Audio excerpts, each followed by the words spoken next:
welcome to another home safari. My name is Eunice and this is Nestle Quick. And then we have Mary and she is with Alpaca.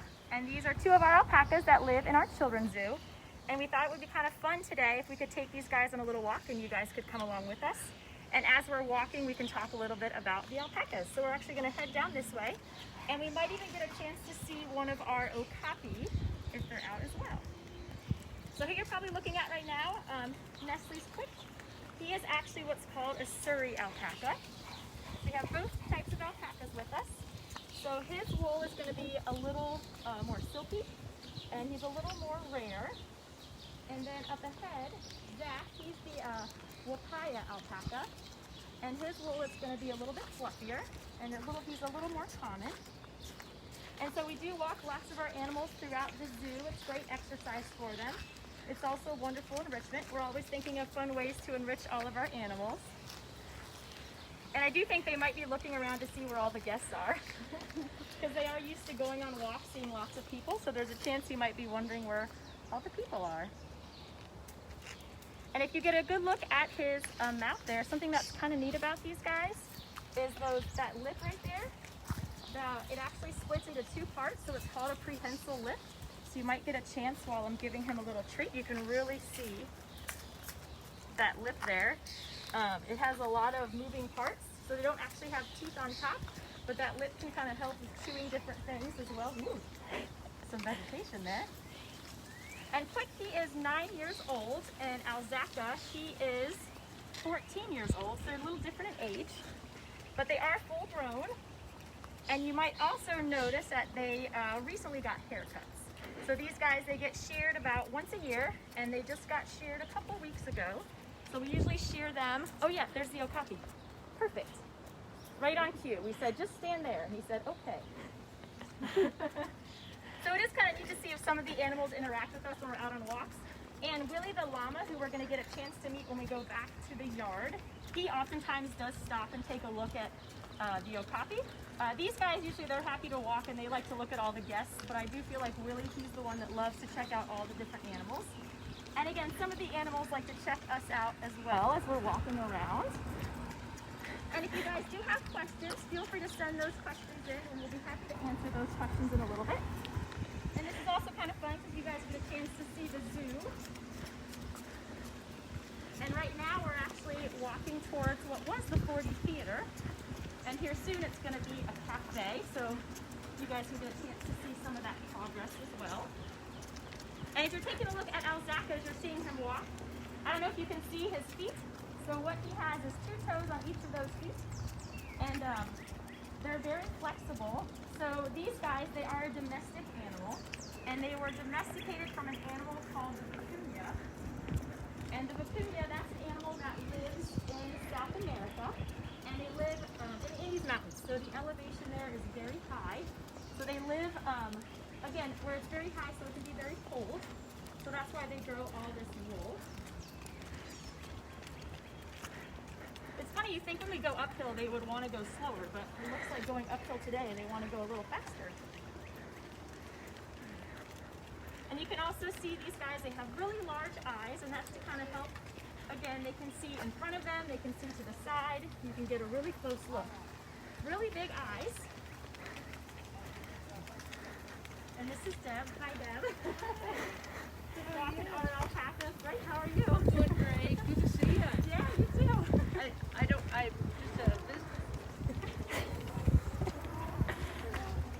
So a lot of people do ask what's the difference between our llama and alpacas. And once we get back to the yard, we can definitely talk about some of them. But if you look at their ears, so llama's ears are sometimes a little bit bigger. They're what's called a banana shape. And these guys, their ears are a little bit smaller.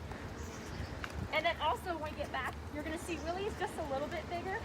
But typically llamas are quite a bit bigger. Oh, these guys are doing great. And you might be noticing that we're feeding some grain. So we do give these guys some grain throughout the day. And Quick here, he also gets a little bit of beet pulp, and that's kind of just some extra calories. You ready for some questions? Yeah, sounds great.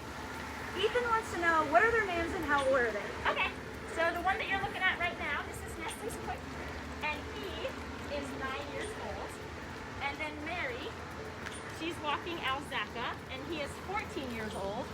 And once we get back to our yard, we're going to say hello to Willie, our llama, who is 12 years old. Natalie wants to know what's their favorite food and do they take baths? Favorite food and do they take baths? So I do think their favorite food is probably the grain that we're feeding them right now. They also do get some hay. We can give them some carrots as well. And so in regards to bathing, what these guys like to do is they actually like to roll in dust and dirt. So sometimes we'll see them laying in the sun, just rolling in dust. So they like to take dust baths. Zach will stick his legs in a bucket of water if he ends up to So if you freshly filled your bucket of water, he'll stand in it for you, so you all over you. He loves that. And up here's our bald eagles, which look like are all very visible right now.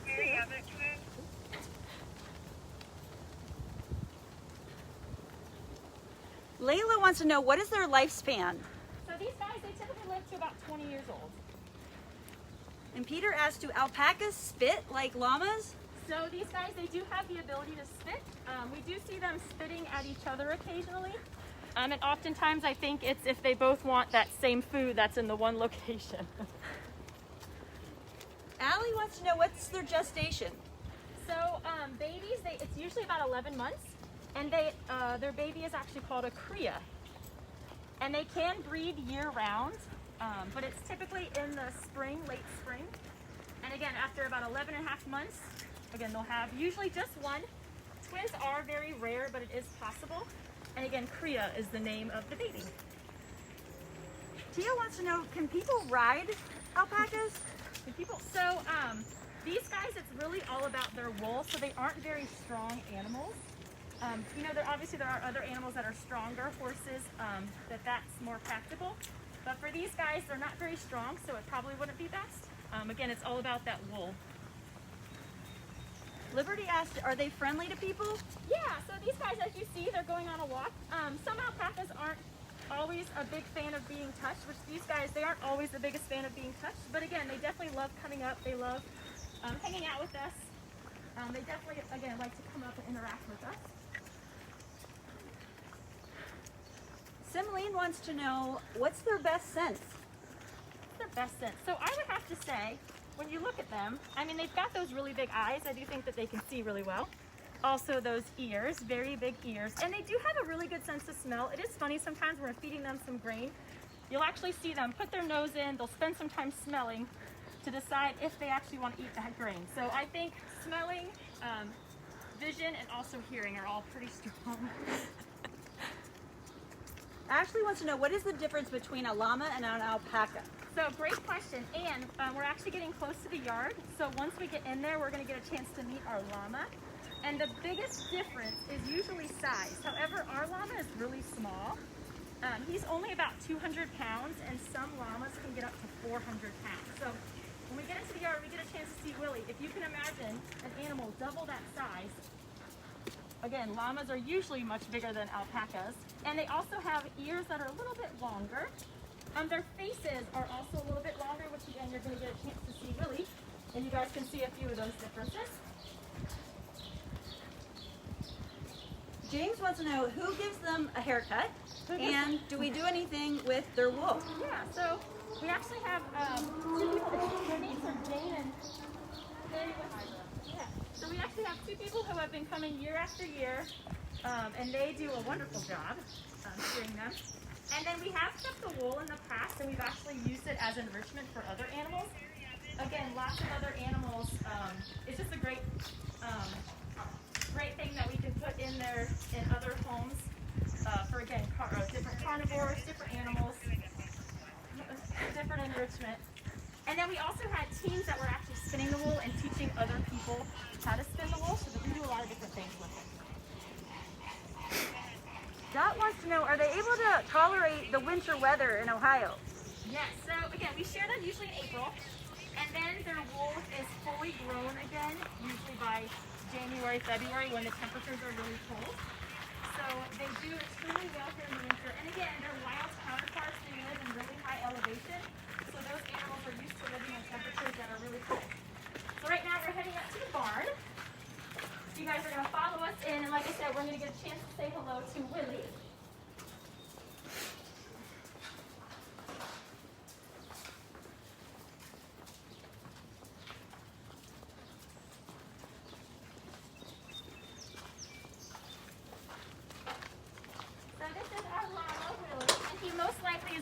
over and say hi. Again, a question earlier was, are our animals friendly? You guys can come on in. Yeah. And again, they are very friendly, so Willie, he's probably going to check everyone out here. And he's also going to see what kind of food we have. So here, you can have a little bit too. So this is our llama, Willie. And again, he was, you guys were asking about his senses. And so what's kind of fun is I don't know if he's going to want to eat too much because my hand smells a little bit like Nestle's Quick. Oh, but he said I will. But sometimes he'll put his nose in and he'll smell what I have to offer, and then he'll decide he's not interested. So they do have a really good sense of smell as well. And you can see right here, comparing the size, Willie, he is a little bit bigger. But again, llamas are oftentimes much larger than Willie. And you can also take a look at those ears. In theory, they're a little more banana shaped. Even though I think they're both kind of banana shaped. And you can also see that prehensile lip really good right now with Willie. And he has those bottom teeth, and those bottom teeth are always growing. Yeah, Willie. Claire and Max want to know, how do they sleep? Do they lay down? They do. They do lay down. So we've got a place they can lay down if they want to get out of any kind of inclement weather. But a lot of times they're just kind of laying out here in the sun or the shade. They kind of have options for both. But no, they can lay down, certainly. That's it for a second. And our last question's from Frankie. He wants to know, what other animals are they related to? So they are in the camel family. So camels, that's a great one. A lot of people know camels. You guys going to be friendly? So yeah, they are related to camels. Yeah. Well, thank you guys so much for joining us. So there is an activity. So make sure that you guys click that link to see the activity. And definitely, we always tell people to upload, and that way we can get a chance to see it. And also, starting in June, we are still going to be offering these home safaris on Tuesdays and Thursdays. So definitely check us out, and be sure to tune in tomorrow. Thank you, guys.